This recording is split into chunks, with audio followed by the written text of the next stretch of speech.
PDP agent Senator Dino Melaye rages at the INEC officials at the Resort Collation Center in Abuja. You are now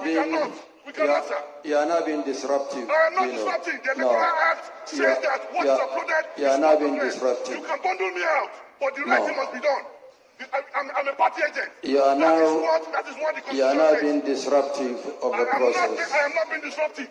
I'm asking Okay. what is uploaded is Next not scope, please. After the presentation, then we'll come back to the issues you've raised. Let's take the next step. We are saying that let him declare that what is uploaded is what he's going to present. At least let him make that statement. Okay. Scope Kwara, sorry, Oshun and Derek, please make your presentation. Thank you. Sorry, Kwara has done his own. Oshun State? Yes, sir. Yeah, please go ahead, Oshun. Thank you.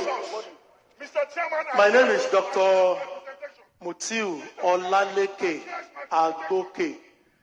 I am the resident electoral commissioner, INEC, Osun State. My scope is here. My name is Professor Collation Ogushola, the Vice Chancellor Agent of the University PDP, of please Lagos. resume your seat. You are now deliberately disruptive. I'm defending my votes. Okay. And I'm allowed by law to do that. Rek Kwara, please make your Oshun, introduce yourself and let the scope for Oshun make her presentation.